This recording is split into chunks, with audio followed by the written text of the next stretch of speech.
Hello there, my name is Linda Jo Martin and I am the book lady. So I am here with my weekly writing video and this is the last day of the month. So I think today I'll go through this book, the one that I'm using for my writing this year. It is A Writer's Book of Days by Judy Reeves. And I thought I'd discuss some of what's in chapter 1, which is the chapter named January. And I just finished reading the January chapter yesterday. The only thing I didn't do was write. I mean, this book has the prompts at the bottom of the page, but I have only used 11 of these prompts this month. That means I've got 11 short stories so far for the year. I really wanted to do one a day, but I'm just not able to do that yet. Hopefully in the future I'll be more consistent about writing the stories. It's just hard to fit in everything that I want to do in a day. So I thought I'd just talk about what's in the January chapter. Now the first section is called Keep Writing, and that is essential. The people who are able to write a novel are the ones that don't quit. If you don't quit, eventually you'll have a novel. So keep writing, I think, is essential as writerly advice. The second section in the January chapter is how to start, and her advice is different than mine. Hers is to just think of something, whatever floats into your mind, whatever vision, I guess, floats into your mind, you just take off from there and start writing something. And I do mine a little bit differently. I do a who, what, when, where, why, how, and also write down character names and a conflict, something to keep the action moving, and that's how I start my flash fiction. So as you write, you'll develop your own methods, and I suggest that you just trust your own methods rather than worrying about what other people tell you. However, I do think that her advice is very good. The next section is tools for writing practice. She recommends a pencil or pen and a notebook rather than using a computer. She has a section in here called Why Write by Hand, and she gives a lot of reasons. And then the next section I thought was interesting.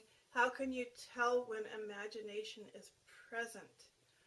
Well, here's some things. You feel a strong urge to create, to write, to paint, to play music, to dance, to make art. And there's a list here, which I thought was pretty interesting. And now we get to the writing date. The writing date, which I think is very important, and I've actually done this with my friends. And basically what it is that you arrange to meet one or more of your friends someplace to write together. And I used to do this when I lived in Happy Camp, California.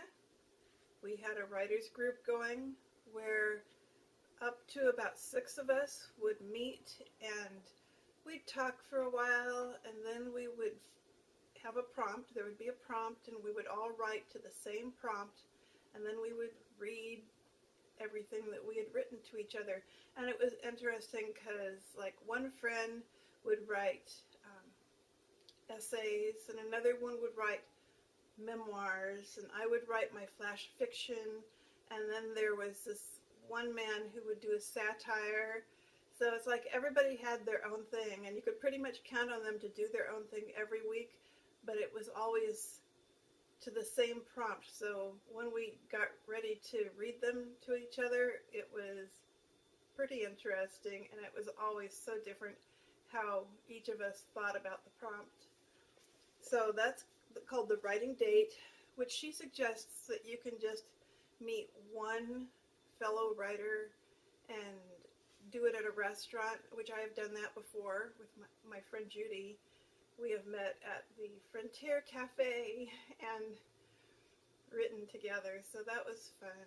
And so, yeah, that's the January chapter. Now February is the next chapter, and I guess I won't actually tell you what's in the February chapter till the end of the month. Hopefully the end of next month we can discuss it.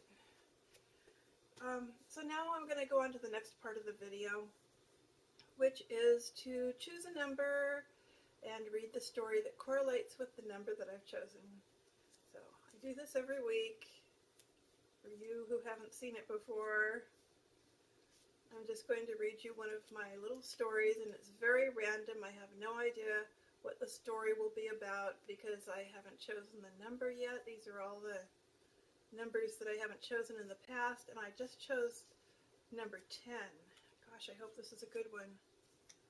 Number 10. Oh, and there's a quote on the back. It says, on the back of my little things, because these are actually the little tags that came on my tea bags, and I sort of keep them, and then I'm using them for the numbers, and it says, "It's better to be absolutely ridiculous than absolutely boring." Marilyn Monroe said that. So I kind of agree. It's okay to be ridiculous, but it's not okay to be boring. So I am looking for story number 10. This would be one of my more recent ones. Oh, I know what this is. Oh, yeah. Oh, yeah. And I don't know if you remember, but I said that I was going to encourage myself to write.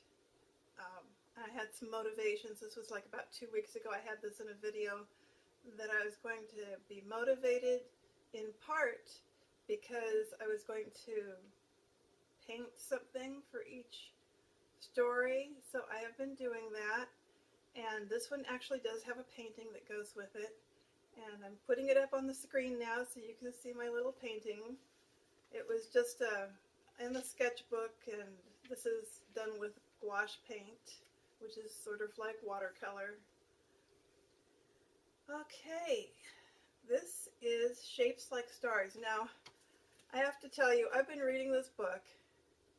I just finished it, actually. It's called The Story of Linda Lookout. So I've been thinking about fire lookouts. So the fire lookout thing ended up in my short story that day. It is called Night of the Fallen Stars. I was about to hang up my binoculars for the night, needing to get some sleep, when I noticed an odd phenomena. Lights where there should be no lights. I immediately straightened, shocked into high alert, and focused in on a couple lights far down in the valley. Could they be car lights where there should be no cars? Or house lights where nobody lived? I phoned headquarters as I worked out the coordinates. Treetop Ridge, I identified my fire lookout and gave the particulars of what I was seeing. Shelby at the switchboard relayed the information for affirmation. After a while, she phoned back. "There's nothing there," she said. I looked out again, incredulous to see now not 3 lights, but 5 or maybe more. As I looked, more lights appeared. "Oh, they're there," I assured her. "The dots of light are spreading." Dots of light? Lights, yes, tiny shapes like bright stars all over the valley floor. When I focus in on them, I see no flames, only bright, white, star-like light. "Okay, they'll keep looking," Shelby assured me. An hour later, Shelby phoned back. "Just want you to know we've been looking." "I've heard the helicopters," I told her. I certainly didn't need to know there were eyes in the skies. "Why don't you try to get some sleep?" she suggested. "With all that noise? With fire approaching? I think you need some sleep," she said. Looking out from my lookout tower, I could now see about 100 bright lights on the forest floor, and somehow sleep was not an issue for me. "Perhaps I should evacuate," I said. "So I don't think so. Maybe tomorrow. Sleep now." "Serious? Shelby, I'm scared." "There's nothing to worry about, no threat to you. Suddenly, I feel exhausted, overwhelmingly so. I stumbled to my bed and kneeled over, losing consciousness so quickly I didn't even pull the blankets over me. Hours later, I awoke and remembered the terror of the night before. I looked out my tower's windows and on all sides saw nothing but the tops of clouds. I saw nothing that seemed like smoke, only white vapors covering the forest. I wrote this all down in my journal. Then time for breakfast. No news on my phone.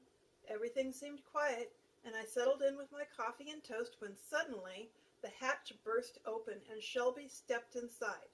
Mind you, we are 50 feet up in a tower, and I wasn't expecting company.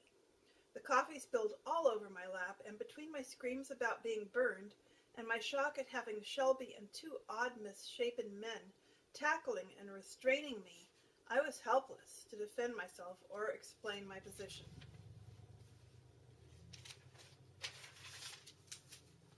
After writing that, I put down my pen and waited while the Forest Service doctor read what I'd written about what happened in the Forest Service lookout just before I was captured. He smiled, then shook his head. Same old story, he told me. You need to come up with something different. I can only write the truth. It is that truth that keeps you here then, the doctor told me. You need to let another truth come out. 3 times a week for a month now, I've been writing out my truth, and it is never good enough for that doctor. I just want to go home. End of story. So, that being the end of the story, well, you can tell me in the comments if you feel like leaving me a comment whether you think that story is good enough to go into my book at the end of the year, because I'm trying to collect these flash fiction stories for a story collection to be published at the end of 2018. So, tell me what you think. I can take it. So the next part of the video is to read the Jack Kerouac little tip, a little writerly tip or advice from Jack Kerouac for writers. And we're down to number 4 now. It is be in love with your life.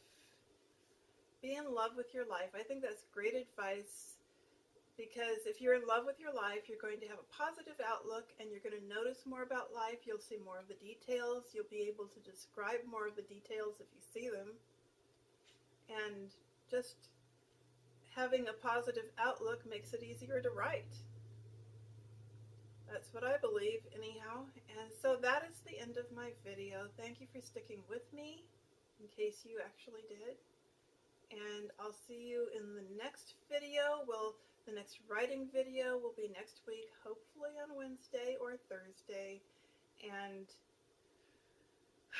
for now, I hope you're writing, and I hope that you are reading a great book, and I'll talk to you in the next video. Bye.